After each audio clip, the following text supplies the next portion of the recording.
Hey everyone, so we're back reading A Raisin in the Sun. We left off on page 42 in my version.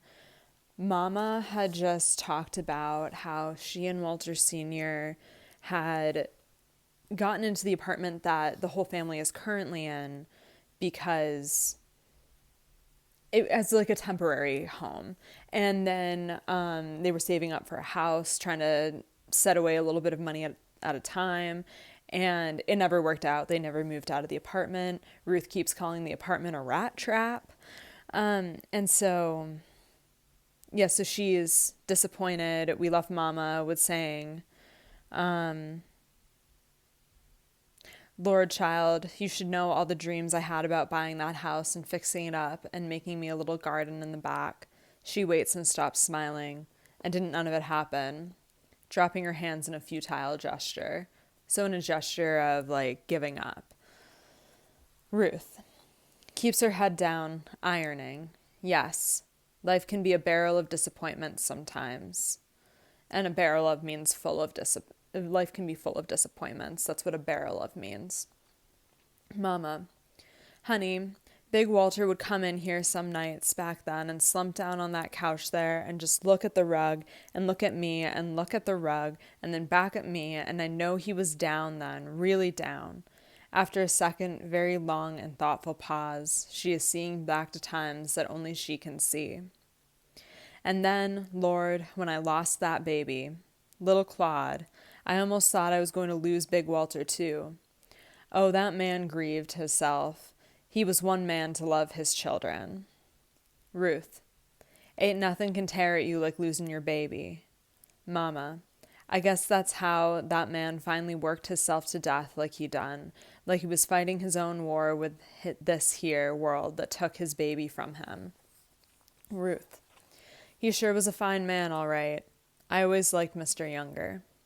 Mama, crazy about his children.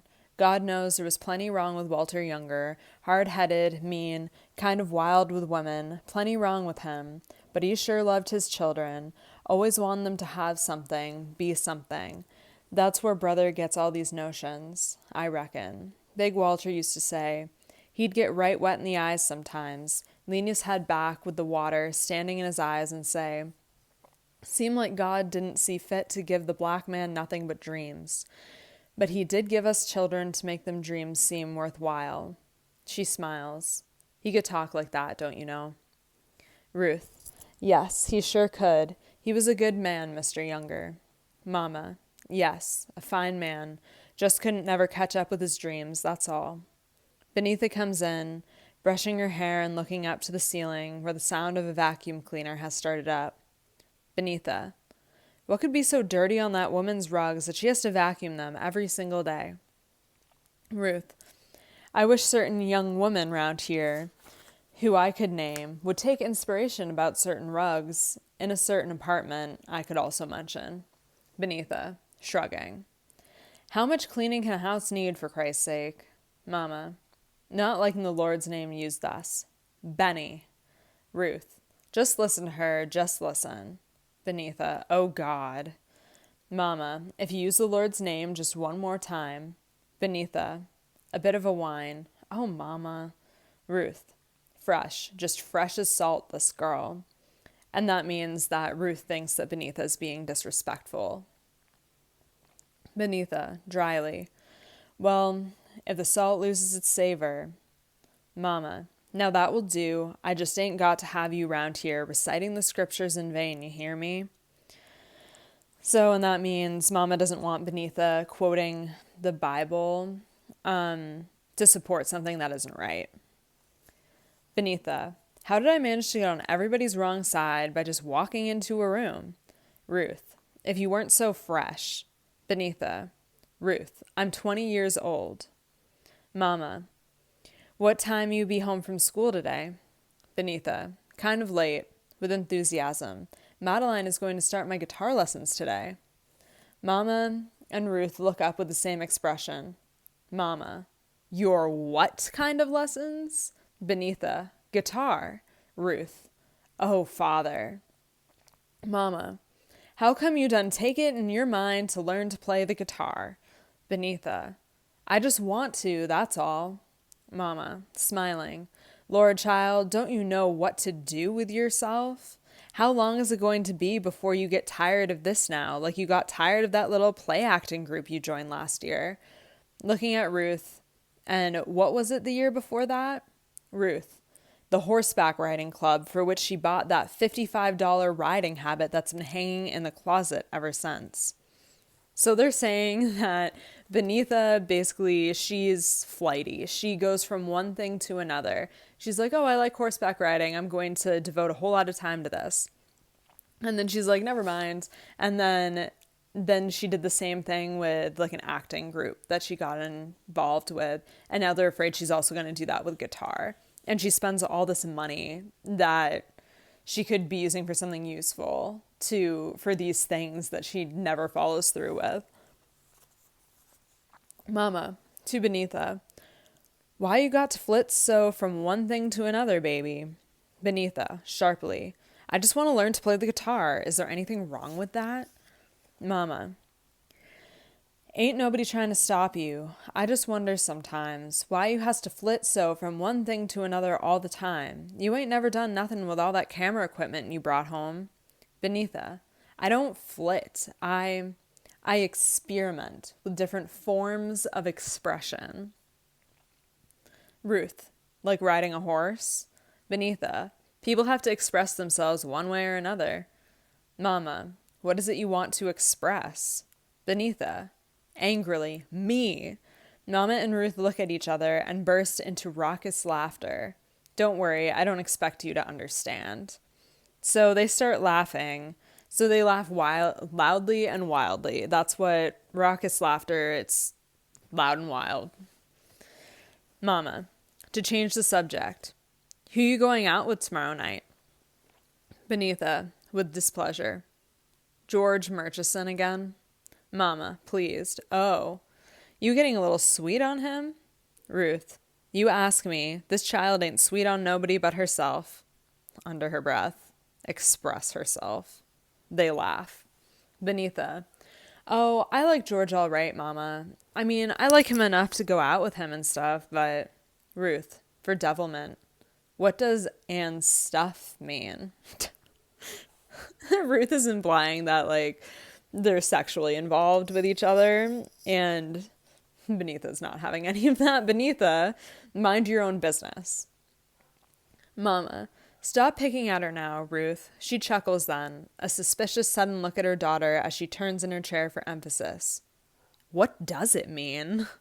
Beneatha, wearily. Oh, I just mean I couldn't ever really be serious about George. He's so shallow. So, being shallow, like he doesn't care about anything important. He might care about, like, living on the beach, but, like, not having a serious job or something like that, or a committed partner. Ruth, shallow. What do you mean he's shallow? He's rich. Mama, hush, Ruth. Beneatha, I know he's rich. He knows he's rich, too. Ruth, well, what other qualities a man gotta have to satisfy you, little girl? Beneatha, you wouldn't even begin to understand. Anybody who married Walter could not possibly understand. Mama, outraged. What kind of way is that to talk about your brother? Beneatha, brother's a flip.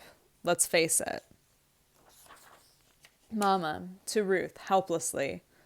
What's a flip? Ruth, glad to add kindling. She's saying he's crazy. So, like, adding kindling to the fire. Fueling the fire of, like, Mama and Beneatha having conflict with each other. Ruth seems to like to do that. Beneatha, not crazy. Brother isn't really crazy yet. He's an elaborate neurotic, which means complicated and strange. That sounds so bad. Mama, hush your mouth. Beneatha, as for George, well, George looks good. He's got a beautiful car, and he takes me to nice places, and as my sister-in-law says, he is probably the richest boy I will ever get to know, and I even like him sometimes. But if the Youngers are sitting around waiting to see if their little Benny is going to tie up the family with the Murchisons, they are wasting their time. Isn't that something to say about someone you're dating? I even like him sometimes. So sometimes she likes him, but most of the time he's not that great. Ruth, you mean you wouldn't marry George Murchison if he asked you someday? That pretty rich thing? Honey, I knew you was odd. Benitha, no, I would not marry him if all I felt for him was what I feel now. Besides, George's family wouldn't really like it. Mama, why not? Benitha, oh, Mama, the Murchisons are honest to God, real live, rich colored people, and the only people in the world who are more snobbish than rich white people are rich colored people. I thought everybody knew that. I've met Mrs. Murchison. She's a scene, meaning that she's a snob, like she's really full of herself. Mama, you must not dislike people 'cause they well off, honey. So Mama's saying, like, don't dislike him because he's rich. You might want that. you might want to be rich someday, so and your best chance is to basically marry him. Benitha, why not? It makes just as much sense as disliking people because they are poor, and lots of people do that. Ruth, a wisdom of the ages manner. To Mama. Well, she'll get over some of this. Benitha, get over it? What are you talking about, Ruth? Listen, I'm going to be a doctor. I'm not worried about who I'm going to marry yet, if I ever get married. Mama and Ruth. If. Mama. Now, Benny. Benitha. Oh, I probably will, but first I'm going to be a doctor, and George, for one, still thinks that's pretty funny. I couldn't be bothered with that. I'm going to be a doctor, and everybody around here better understand that. And so basically, no one believes that Benitha's going to become a doctor. Probably because she's black and because she is a woman.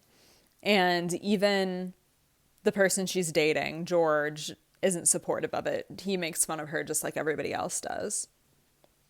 Mama, kindly, of course you're going to be a doctor, honey. God willing. Benitha, dryly, God hasn't got a thing to do with it. Mama, Benitha, that just wasn't necessary. Benitha, well, neither is God. I get sick of hearing about God. Mama, Benitha, I mean it. I'm just tired of hearing about God all the time. What has he got to do with anything? Does he pay my tuition?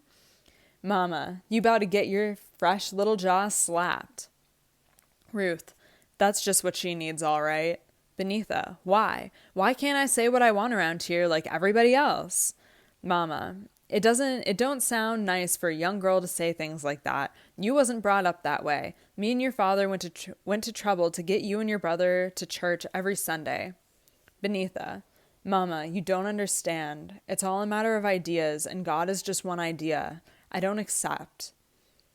It's not important. I'm not going out and being immoral or committing crimes because I don't believe in God. I don't even think about it. It's just that I get tired of him getting credit for all the things the human race achieves through its own stubborn effort. There simply is no blasted God. There's only a man, and it is he who makes the miracles. Mama absorbs this speech, studies her daughter, and rises slowly and crosses to Benitha and slaps her powerfully across the face. After, there's only silence, and the daughter drops her eyes from her mother's face, and Mama is very tall before her. So Benitha is kind of like the black sheep of the family. She's different. She's very creative. She wants to be a doctor, even though everyone thinks that's ridiculous. She doesn't believe in God, and that's not tolerated in the house. Mama doesn't like that. Ruth doesn't like it. It's interesting that her name is Benitha, because it's almost like a lot of these things are beneath her. She treats God, she treats religion, she treats George, even though he's rich and things like that, and the other family members value that like he's beneath her. And so it's interesting to see this conflict play out here, because it's very clear that Benitha is very different from the rest of the family. And they're not very good at tolerating that. And they really want her to be a certain way, and she's never going to be that way. Mama, now you say after me, in my mother's house there is still God. There's a long pause, and Benita stares at the floor wordlessly. Mama repeats the phrase with precision and cool emotion. In my mother's house, there is still God. Benita. In my mother's house, there is still God. A long pause. Mama, walking away from Benita, too disturbed for triumphant posture, stopping and tuning back to her daughter. There are some ideas we ain't going to have in this house, not as long as I am the head of this family. And Mama is too upset about being right. Oh, too upset to feel good about being right. That's what too disturbed for triumphant posture means. She's too upset to... I mean, she still carries herself well, but yeah, she just doesn't feel good about what just happened. Benita. Yes, ma'am. Mama walks out of the room. Ruth. Almost gently, with profound understanding.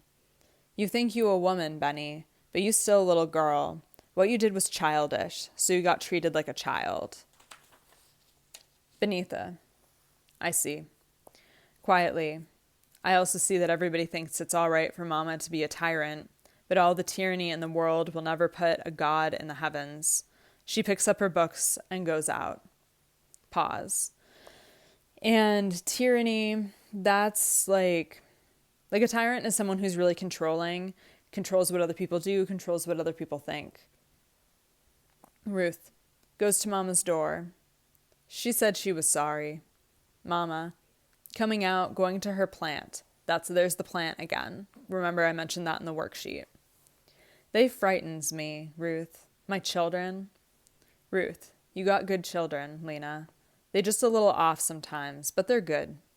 Mama, no, there's something come down between me and them that don't let us understand each other, and I don't know what it is. One done almost lost his mind thinking about money all the time, and the other done commenced to talk about things I can't seem to understand in no form or fashion. What is it that's changing, Ruth? Ruth, soothingly, older than her years. Now, you taking it all too seriously. You just got strong-willed children, and it takes a strong woman like you to keep 'em in hand. Mama, looking at her plant and sprinkling a little water on it. They spirited all right, my children. Got to admit they got spirit. Benny and Walter, like this little old plant that ain't never had enough sunshine or nothing, and look at it. She has her back to Ruth, who has had to stop ironing and lean against something and put the back of her hand to her forehead. Ruth, trying to keep Mama from noticing. You, sure? Loves that little old thing, don't you? Mama, well, I always wanted me a garden like I used to see sometimes at the back of the house down home. This plant as close as I ever got to having one. She looks out of the window as she replaces the plant. Lord, ain't nothing as dreary as the view from this window on a dreary day is there. Why ain't you singing this morning, Ruth? Sing that No Ways Tired. That song always lifts me up so. She turns at last to see that Ruth has slipped quietly to the floor in a state of semi-consciousness. Ruth, honey, what's the matter with you? Ruth. Okay, and then I'm going to stop there because it says curtain. That's the end of scene 1. So we see that something's going on with Ruth. That's going to be one of my questions. What do you think it is? And I'm not going to, if you answer that question that's wrong, I'm not going to mark you wrong for it. I just want to know what you think it is wrong with Ruth. Why she slipped to the floor, why she's feeling dizzy, stuff like that. Okay. So that's where I'm going to stop. I hope you all enjoyed this. And if not, too bad, because we're in school. I'll see y'all later.